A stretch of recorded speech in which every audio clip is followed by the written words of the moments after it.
Welcome back, everybody. It's TG2, your host, Knutson, here with you. We're another day of probably sitting at home, most of us, unfortunately. But, you know, today let's take a little time, talk about some golf, try to keep our minds off what's going on out there in the real world. Hopefully, everybody's staying safe and all that, families, friends, all that, all safe. Maybe one of these days we'll get to the point where we'll get to the end of the see some light at the end of the tunnel and see some golf in our future. So that would be exciting. I know I'm looking forward to that. But before that, let's like I said, take our minds off it, talk a little golf, and before we get into talking a little golf, or while we talk a little golf, let's talk a little bit about Titleist SM8 wedges. So brand new wedges this year. Big thing is their shifting of the CG forward, basically off the face. So they're basically moving their CG, adding weight to the toe, adding weight to the hosel. The CG is actually like in front of the face, like the main measurement point of it, the focal point.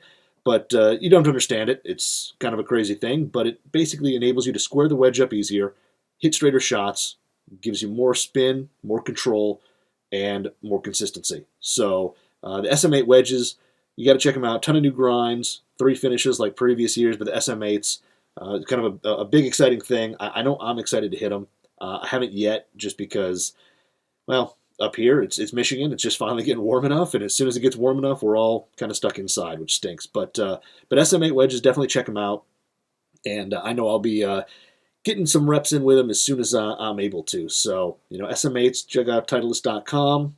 Go over and check out the new wedges. So, but anyway, if you weren't looking today I was on the TG2 Instagram account, which is at TG2WRX on Instagram. Did a little Instagram live with a bunch of people, hung out, kind of talked some golf as I was sitting here at my desk working right before I decided to come and record and chatting it up about some things. And, there's some cool stuff going on in the GolfWRX forum. If you're not a forum person, totally get it.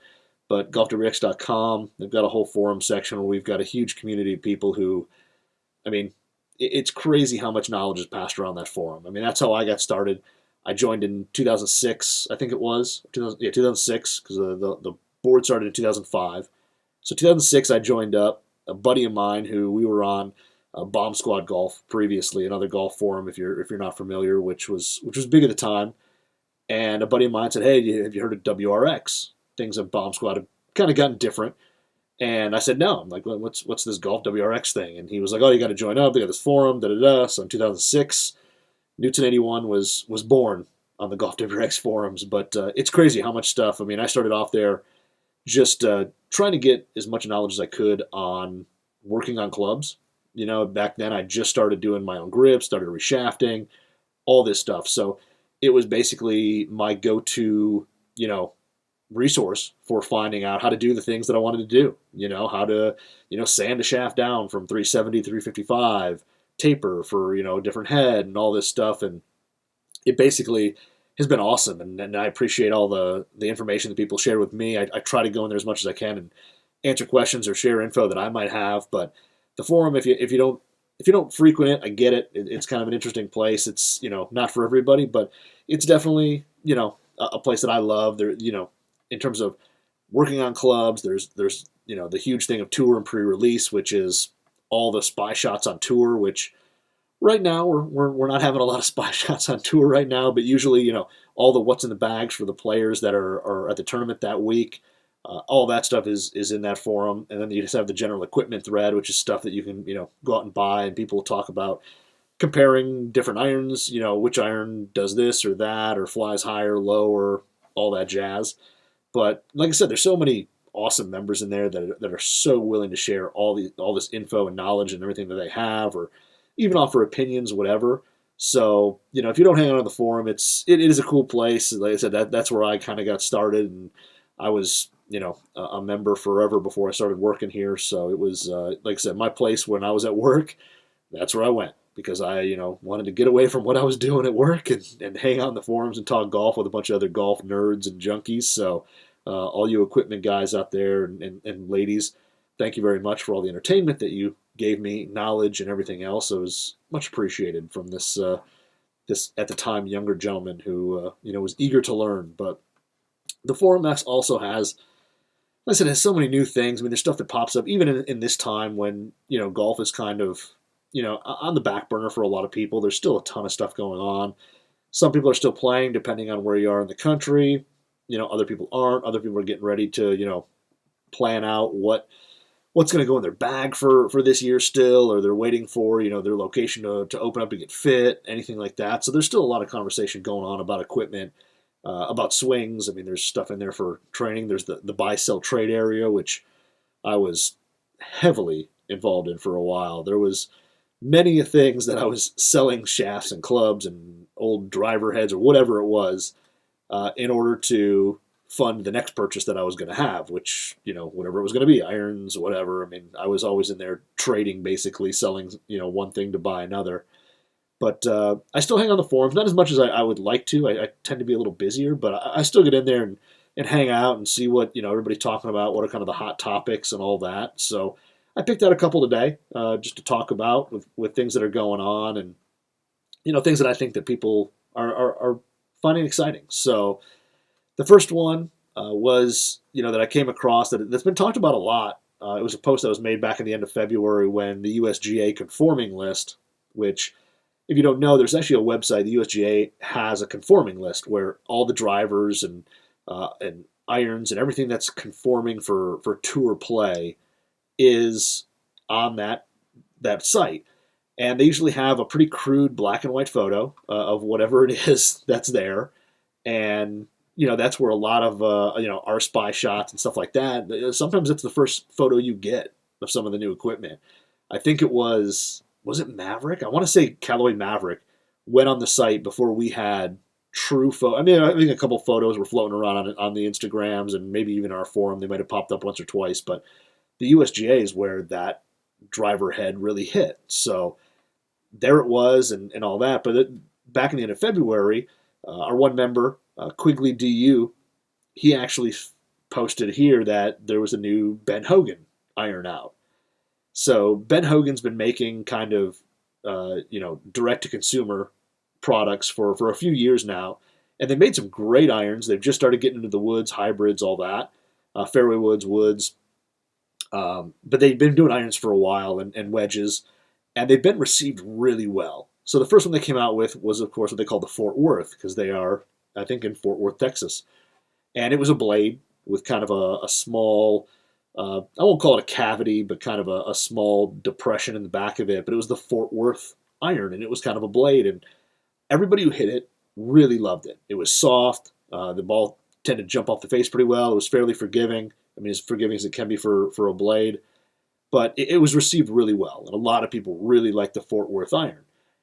And with Ben Hogan, what they're doing is, I mean, they're making these forged clubs, and they're a little bit less expensive than what you would get from Mizuno, Callaway, TaylorMade, Titleist, whoever. I mean, they're like I said, direct to consumer. They're not, you're not going to go to any of your Golf Galaxy locations or big box stores and find these things. So you save a little money buying direct for them. The downside of that is that fitting is a little more difficult. I believe Club Champion carries Ben Hogan. I may be wrong, but I believe they do.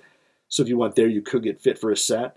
But they're not in, big box stores. They're probably not at any of your green grass locations. If you're a member of a club, they're probably not there. But, you can go online, order a set, and they have a decent amount of custom options and all that. But anyway, back at, end of February, Quigley DU posted a shot of a new Ben Hogan iron called the Icon. Pretty simple. I mean, it has a pretty traditional Ben Hogan shape to it. When you look at it, the back muscle is kind of rounded from, if you're looking at the iron, it's kind of got a rounded muscle from heel to toe. And that was kind of the signature, especially like some of the last blades that Hogan made before they were sold off and then ended up with Callaway and then kind of went away, which was, the Apex, which was a Ben Hogan blade. I've actually got up above me a set of 1972 Hogan Apex blades, but the Icon kind of has that look of the 99, where it's got kind of the rounded from heel to toe muscle on the back, and it's got a real simple look. It's got the Ben Hogan traditional script, the little BH kind of medallion type stamp out on the toe, and then just it says Icon, and that's it. I mean, it's really clean.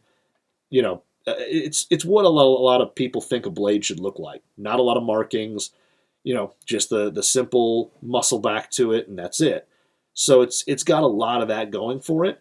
But then, that thread from then has gone now. It's, 6 pages and let's see how many posts there were, 162 posts, about these irons.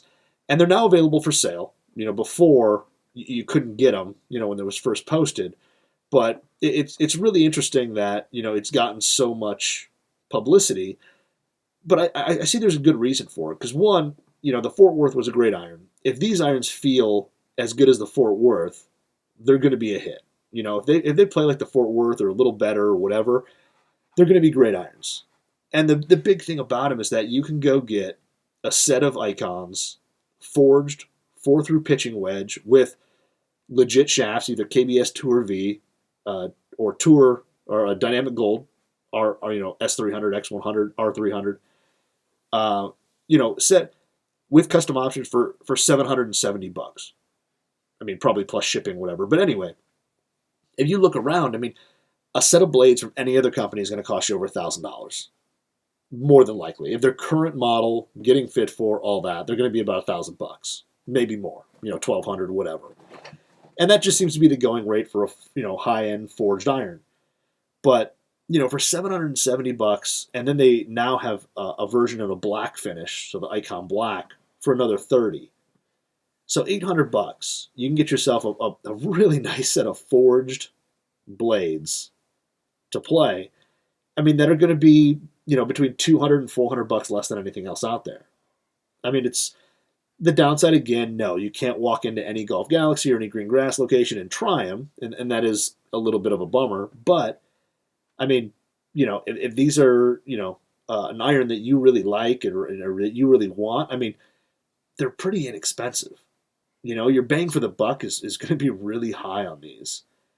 And it's kind of crazy to think, that that's something that is, and now, if you go to their website, if you go to benhogangolf.com, they've got the irons on there, and, they're right there. You can see all the photos of them, all that. But they look great. I mean, they really have a good finish to them, all that. They got the classic Ben Hogan black ferrule with the 2 red rings, all that stuff. So it's one of those things where it's interesting to see. I mean, do people, look at something like this that's less money and say, oh, it must be inferior?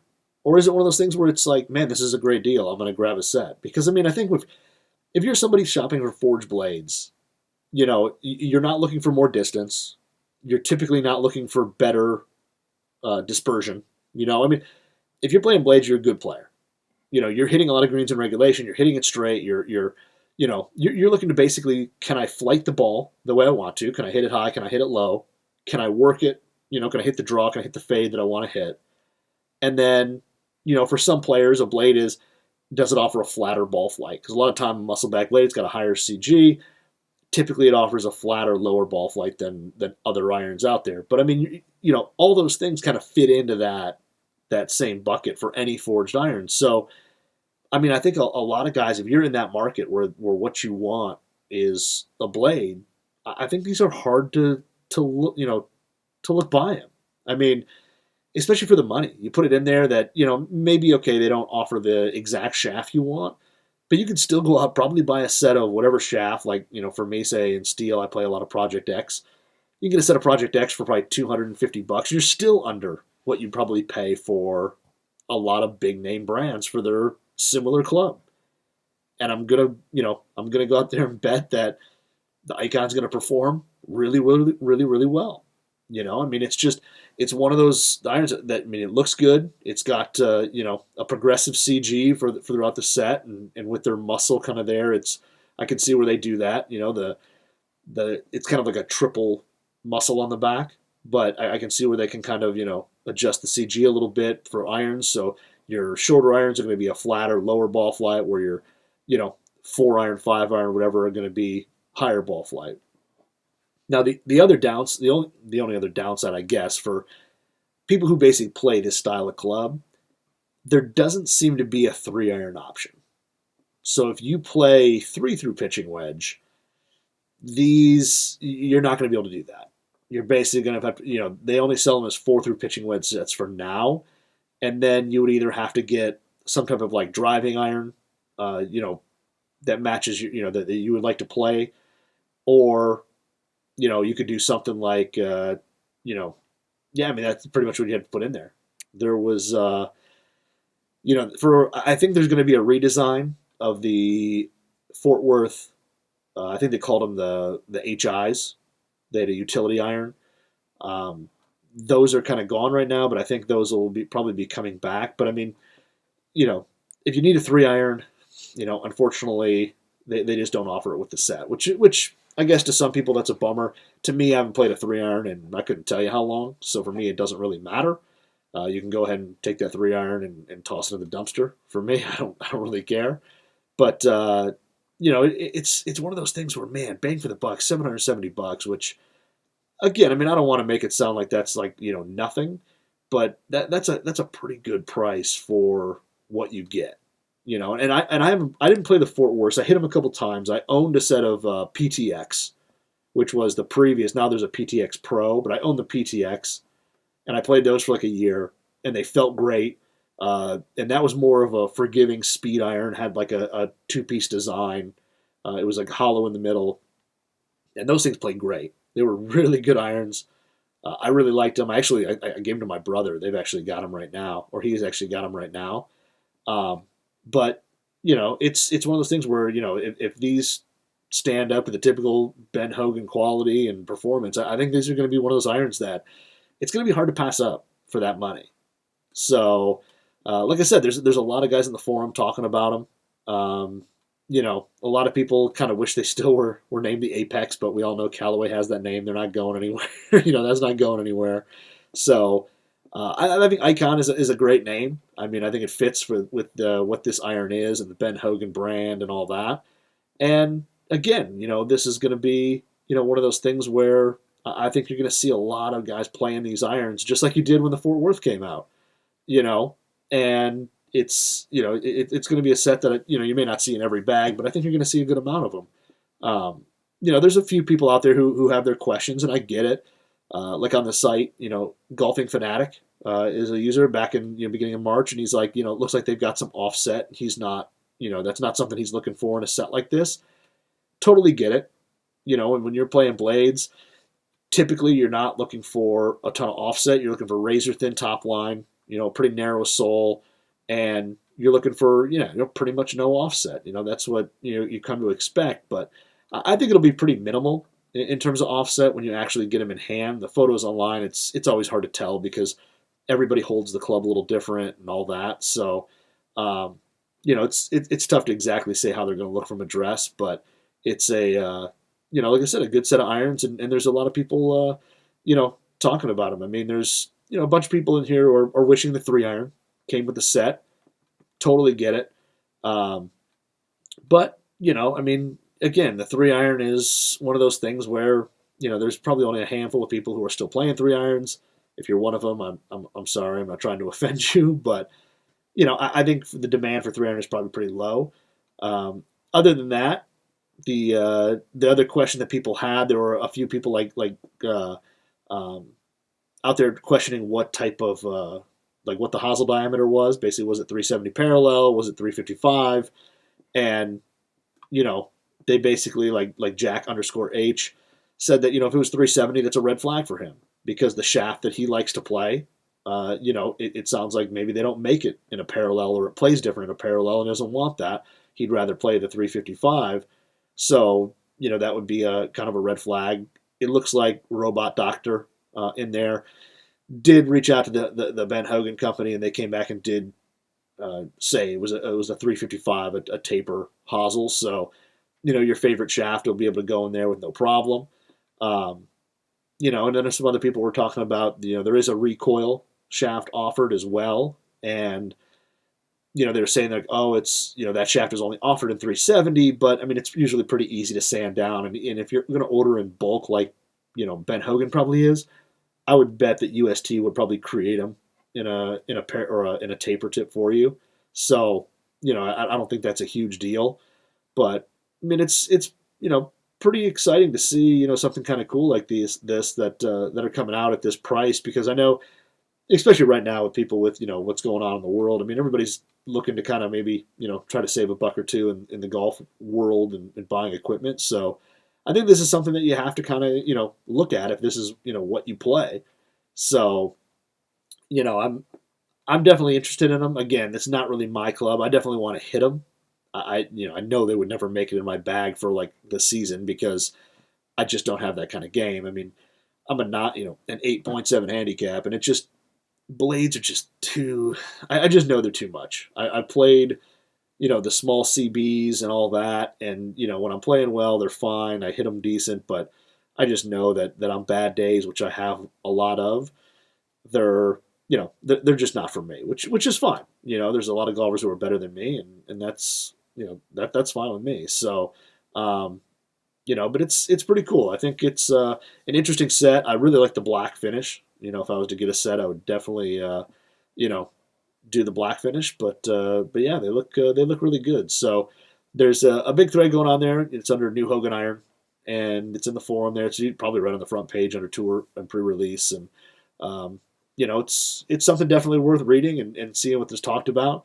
That guy, Robot Doctor, he actually posted a picture of a set of 99 Apex blades that he's got, and it is there's definitely a resemblance there to those irons. But man, those 99 Hogan Apex blades look great. They really do. It's one of those. I wish those sets weren't so crazy expensive on like eBay and stuff because they do really look good. So the other, I mean, the other thing too is, like I said, trying them out. It could be difficult. I know Hogan did for a little while. Ben Hogan, they did a little thing where they would, send you like an iron or two or demo. So we're probably gonna have to wait and see what kind of demo system they put in place. But it's gonna be, pretty interesting set of irons. I think you're gonna see a lot of GolfWRX members with them.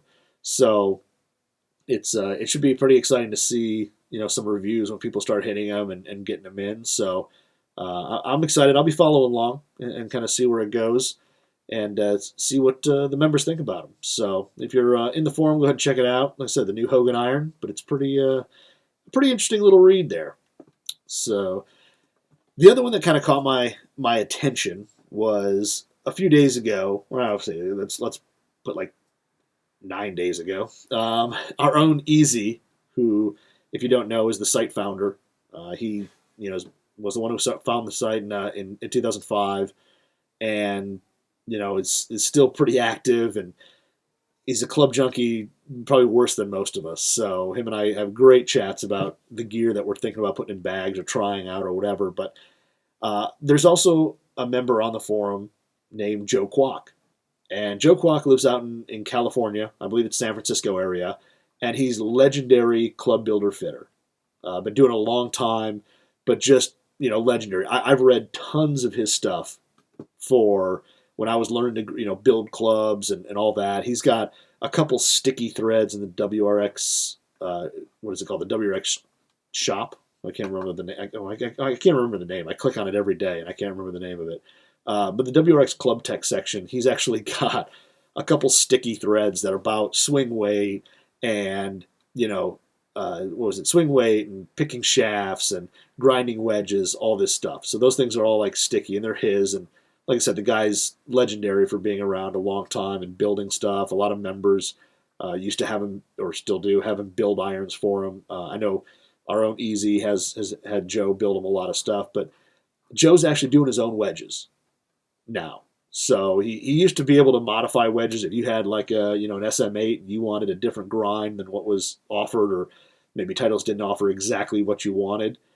He would take that iron and grind it and be able to shape it however you wanted to play the way that you needed it to.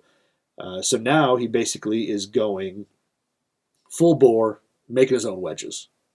So he's got blanks coming in that he gets, these forged blank wedge heads, and he grinds them to, whatever you want or need. So, if you want a sole with a little more bounce, but you still want, kind of a C-type grind with some trailing edge and toe relief, yeah, he can do all these things, heel relief, whatever. He can basically make just about anything for you. And it's forged, still has that soft feel. It's got a milled face, milled grooves. So, these things are, going to play spin-wise, all that, just like any other wedge out there. But basically, he's got them available from 49 to 61 degrees aloft, and I guess he can bend them a little bit from there, but not a ton. But they're made out of carbon steel, so S20C carbon steel, which is, he claims to be pretty soft, all one piece. So a lot of forged wedges, or some of them are forged irons. The hosel is actually welded onto the head, so it's not a true like one piece. I mean, it's one piece after it's welded, but it's not built as one piece. He's with his, he's basically, it's a one piece, forging, hosel, face, everything's forged as one piece, so you're not worried about any type of change in feel or anything like that.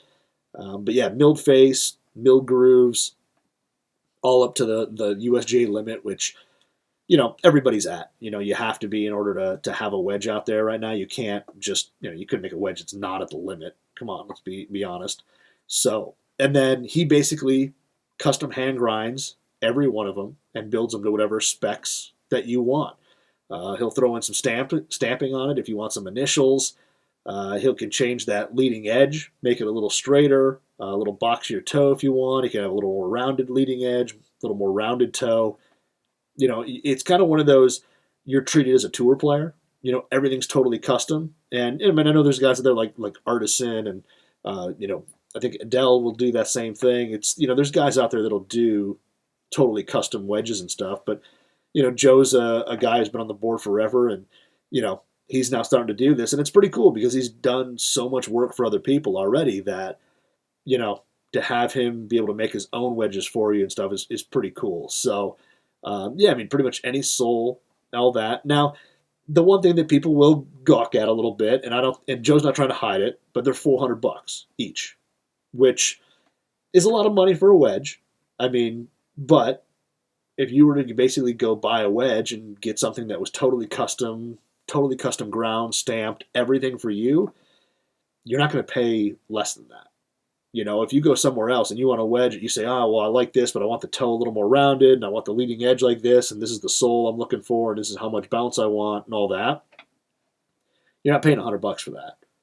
That takes work. That takes time. That takes, knowledge and skill and all that. And trust me, I've tried to grind wedges in my own house, and I can make something that may be serviceable, but it's nothing like what Joe can do. This guy has been doing it forever. He's kind of a master of it. So it's pretty cool that he's offering this now. And I don't think he's out there trying to sell 100,000 wedges a year. He's basically catering to the people who want exactly what they want. They want something specific. He's able to offer it to them. And, that's basically what he's doing. So, excuse me. So yeah, so he's got his wedges there. The ones that Easy has are pretty cool. They've got like a translucent blue paint fill in Joe's little signature logo on the toe, and then they're pretty plain. They don't have a lot to them, and then they just have the on them is stamped the loft and initials, and that's it. And it's a really clean looking set. I love the look from a dress. For me, wedges the toe can get too sharp, and I don't really like it. Like what was it? I'm trying to think of like the milled grind 2 from TaylorMade. Like I really like the milled grind 2 wedges, but the toe is just a little too boxy and sharp for me.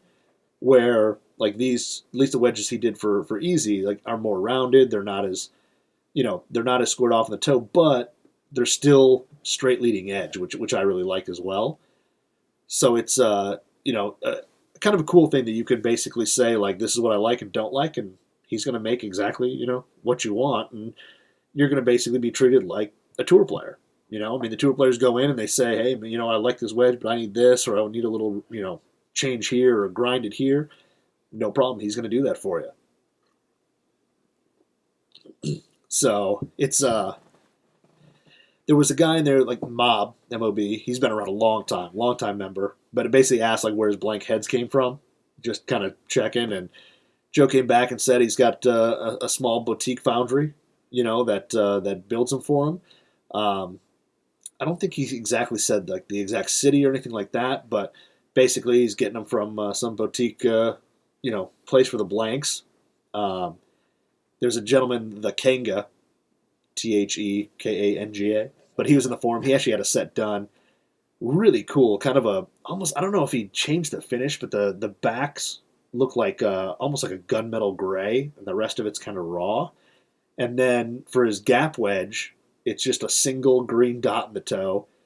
The sand wedge has two green dots, and then it looks like his lob wedge has three green dots. And it's just super clean, super just simple. He's got kind of the lob wedge has a big kind of C grind on the bottom, a lot of heel and toe relief, trailing edge. It looks like it's got a good amount of bounce though, but it looks like a wedge you could just open right up and hit some easy flop shots. And then the gap and sand wedge look like they're a little more traditional full soles. You know, maybe a little bit of trailing edge relief, but for the most part, a pretty full sole on them. But you know, it's just great looking wedge. It's really simple. I mean, this guy didn't put any stampings or signatures on there. It just basically has Joe's little symbol and then his dots, which I really like. I think it's kind of a cool look. Um, basically somebody asked him, if he could make something like an I2, which I don't know if that's possible. That's pretty wild look. Um, but he even said like, with the art of grinding, he can make stuff look compact or look a little larger, but measurably they'd be really, really like pretty much the same. So kind of cool that if you like the look of a smaller wedge, but I need a little forgiveness or whatever, it sounds like he can kind of accommodate that as well. And again, that's something where only people who really know how to grind and shape metal and all that can do. Like a hack like me who comes down in here with a grinding wheel or a like a grinding wheel or a belt sander or something like that. I mean, I can't do this stuff. I wish I could, but I can't. He also had a wedge on here that he did that is kind of like a torched finish, which is pretty cool. So I think if you've got a request for a finish, whether it's more of a chrome, whether it's torched, whatever, he's able to accommodate that. Another set that he did, which is kind of dots for the different, gap wedge with one dot, sand wedge with two dots, lob with three. A whole torch set that he did. Excuse me. But yeah, I mean, it's just kind of a really cool thing to kind of make your own wedges. I mean, I've always, in a sense, kind of dreamed about, man, it'd be cool to make my own wedges and all that. And I don't have the skill or anything to do that with, but it's so cool to see somebody else doing it. To see somebody else jumping on there saying, hey, you know what, I'm going to offer this out and just going for it. But it's really cool. I mean, the wedges look great. Unfortunately for me, I don't know if I can, I don't know if I could spend $400 on a wedge, but I do have to say that, I would like to. It'd be really cool to have, a Joe Kwok wedge and all that. I mean, every comment in here is basically saying he's that his work is awesome and everything's beautiful and all that. It's it's one of those things where I mean, even one guy like MD Thornton was like, I wouldn't know whether to play him or hang him on the wall. They look that good. And Joe basically came back and he's like, it's all about performance, man. You'll definitely have more fun playing them. And he's probably right. I mean, I couldn't buy a set of wedges and not at least hit them a handful of times. I couldn't just hang them on my walls. So. But like Dan 360, who basically signed up back in December 2005, which was pretty close to when everything started. And because of stuff like this and what Joe does, and he kind of knows that's you kind of respect what this person does and the skill they have. So it's kind of cool to see. It's just kind of a cool thread to follow. I mean, it's just one of those things where you just kind of dream, like, man, I want a set. It makes you want new wedges. It makes you want to go out and hit some wedge shots and all that. But again, if you're in the forum, look up the Joe Kwok JK wedge picks because, like I said, there's some great photos of wedges in there. I mean, not even easies, but some other forum members and players that Joe's got some photos of, and man, they look really good. Like I said, Joe's a phenomenal guy to work with. I mean, he's fit everyone from hacks like me up to tour caliber players and stuff, and even I think he does do work for tour players. So kind of a cool forum thread to look at, and if you're just looking to check out some cool short game tools, they're definitely there to check out. So like I said, I would love to have one if I could, but unfortunately I think I'm going to stick with my MD5s for now and have my wife not want to kill me. So the final thread that I saw that really kind of jumped out at me that Again, it's a little older. It was in the beginning of March that it came out. But it was Patrick Reed's putter. He had a custom Cameron made for the players, and we all know the players unfortunately got cut short. We didn't finish it, but our guy Greg was out there Monday, Tuesday, Wednesday to get photos, like he always does. And Patrick Reed's kind of he's a free agent when it comes to equipment. He's got his own irons that are made by GolfWRX that are done with his name and all that. And putter wise, he's kind of used. He had this Captain America Odyssey, which was kind of a standard blade head with a small flow neck, as they call it. And then he moved over. I think he had a Bettinardi version of that, and now he's playing with a Cameron version. And he had a second one made, which we find out later in the comments as Greg talked to him, that this is kind of a backup putter. It's not replacing what he has, but it's basically the legendary. It's a tour rat, which tour rats are basically putters made for professionals, people on the PGA, LPGA, Korn Ferry, whatever. They're not sold at retail, and his is that we'll call it the Newport shape. It's a little more rounded bumpers, a little softer edges. It's not a Newport 2 like Tiger plays. It has like more squared off bumpers and sharper edges there. A little more rounded, but it's got a fairly thick top line, and then it's got a sight line that goes from top line down to the flange, which is kind of different. You don't see that a lot, but it's done in red, white, and blue. It has the 3 rings in the back, one with the circle T in it, and it's red, white, and blue, and then it says 10th Mountain, and on the toe, on the front of the toe, it has kind of a rectangular box that says Mountain on top of it with 2 swords crossed over in red. And it's a really kind of cool looking putter. I like it. The flow neck on it is less offset than I think the retail ones. When you look at that flow neck that they do for retail, it looks like it's far less offset than those. I might be wrong. It could just be the angle of the putter, but it looks like it's got less offset to it. But the 10th Mountain division is actually a throwback to his brother-in-law, who was in the 10th Mountain division in the Army. And not his brother so he's got 2 brother-in-laws. The one is his caddy, which I think his name's Kessler. This is for his other brother. And he basically did it as kind of basically paying tribute to him and, appreciating the service that he is sacrificing for his country and all that. And Greg also found out that it's a backup. It's not something that he's going to game. It's one of those backups where if things start to not fall in with the gamer putter, maybe he throws that in play or something happens. But it's pretty interesting. And there's a lot of comments on there that like Huge Z 79, HOUGZ 79, kind of said it's a stunning putter, and as an Army guy, he loves the shout out to the 10th Mountain Division. He's like, that's awesome. And there's a handful of comments like that, that are kind of like, that's pretty sweet. The Medson asked if the swords were a custom stamp, and I think later on, it's KMay _ kind of commented, it looks like it's just a couple different sized eyes. So instead of getting a stamp for an actual sword, they took the letter I out of a couple different stamp sizes and stamped, created these swords, which was kind of cool because I've tried doing something similar stamping my wedges, and it's not easy to do. It's really difficult to do kind of shapes with letters. It takes a lot of patience and a lot of skill to be able to line everything up, make it look good. And it's really good. It came out great. So unfortunately, there's a lot of comments in there that are the hate on Patrick Reed, which is fine. I mean, I get it. Like, people don't like him, and that is what it is. But you can have your opinion on Patrick Reed. It's still a pretty awesome looking putter. And I mean, that was the whole point of the thread, which was just basically is this a cool putter? Here you go. You get shots of it. It's in hand. Like how often do you get that?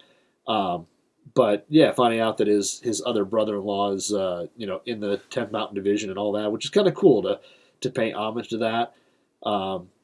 It's one of those where a few people basically, of course, are trying to troll it on there and asking why he's putting his brother-in-law on there instead of his kids, and Greg will come back and say, well, his kids are stamped on his wedges, his kids' names or whatever. So it's it's one of those, if you stick to just what is the putter, it's pretty sweet.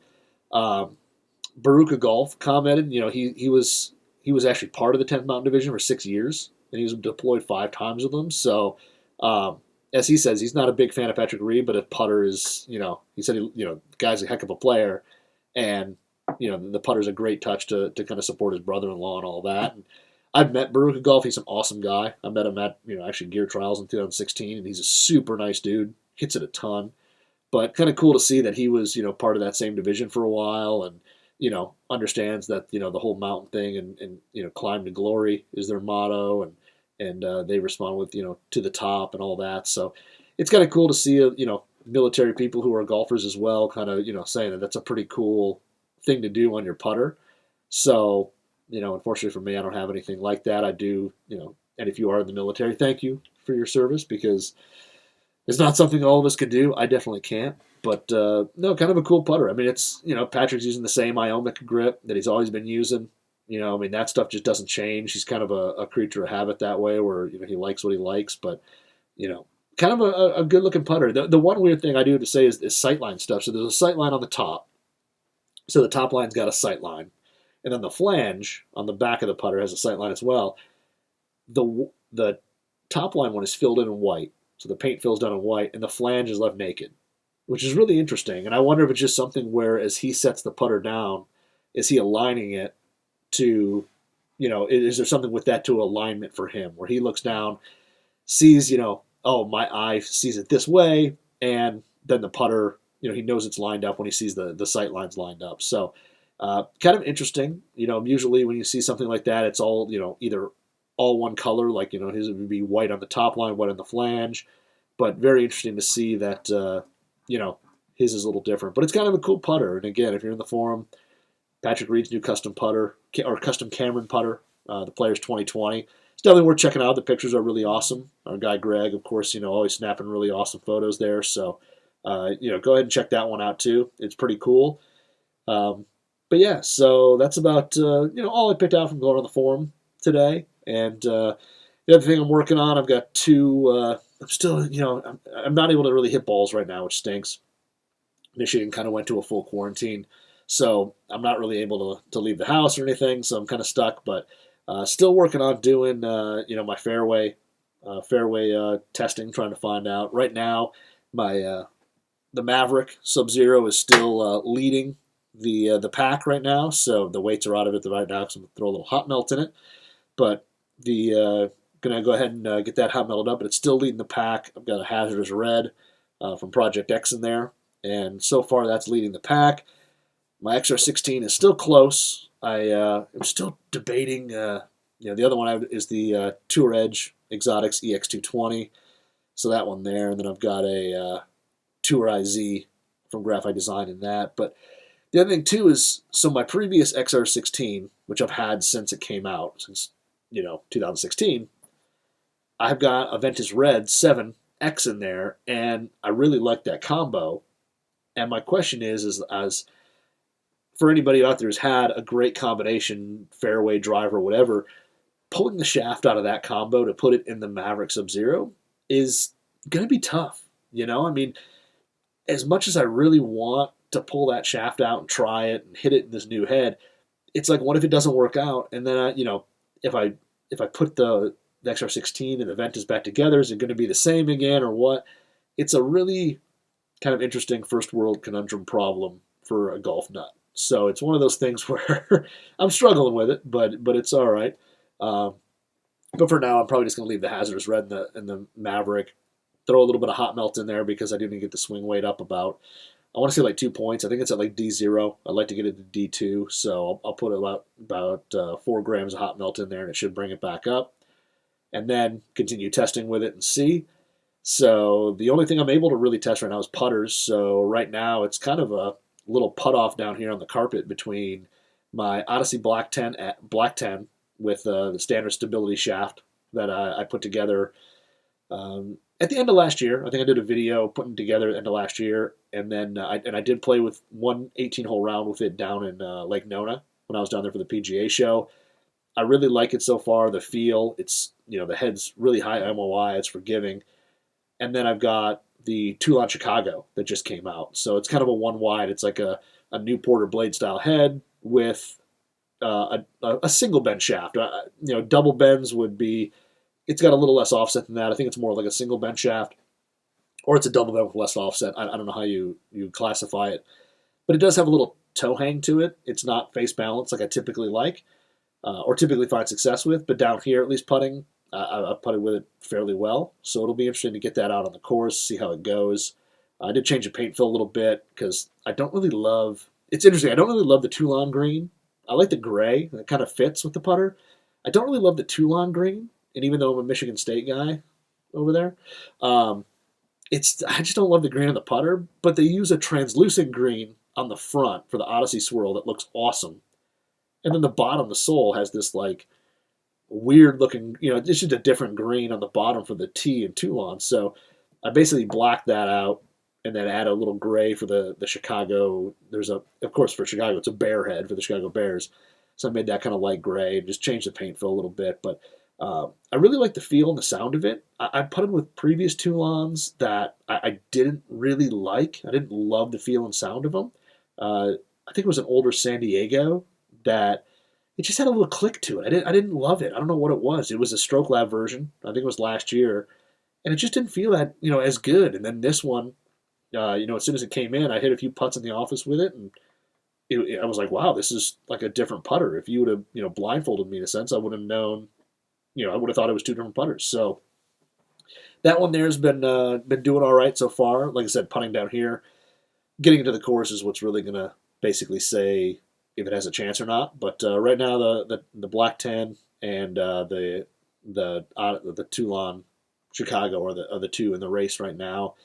Of course, I've always got my old number 7, my Versa number 7 from Odyssey that I've had since 2012.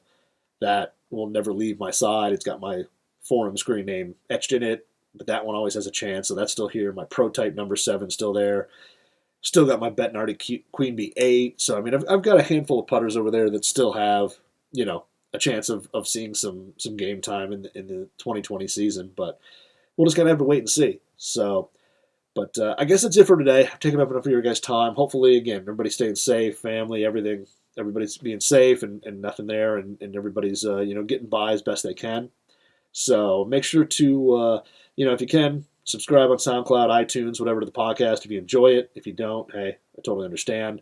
And then I know a few people asked, and I know I'm kind of saving it to the end, but I know a few people asked what happened to Rob. Rob is not on the show anymore, unfortunately. I was bummed, to have him leave. He unfortunately has some, a little more responsibility around here in the office doing some other stuff. And he just didn't have, just more on his plate. He didn't have the time to really do the show that he wanted. So unfortunately, he did bid farewell to it. And I was bummed. I think Rob and I had a great thing going. But, it is what it is. I totally understand where he's coming from and all that. So, he's still with GolfWRX, still chatted up all the time. So, it's one of those things where he just, he had other stuff that had to get done, and the show, unfortunately, was not top priority anymore around here. So, all good, though. Still love the guy. We still talk all the time. And, but like I said, if you want to subscribe to the show, iTunes, SoundCloud, Spotify, whatever, we're on them all. Even ones that I don't even know about, they're uploaded to all there. So go ahead and subscribe if you love the show. We got a bunch on GolfWRX Radio, so we would love it if you did. And if you want to follow me on TG2 or at TG2WRX on Twitter and Instagram, would love to have you a follower. I'm trying to do a little more like Instagram live stuff, chatting it up with you guys, take some questions, whatever. So all that is definitely available. And if you have any questions, DM me there, or shoot me something in the forums under if you see the guy Newton81 posting around. So anyways, hope everybody's having, like I said, good, safe week, and have a great weekend. We'll talk to you guys all next week. We'll see you later.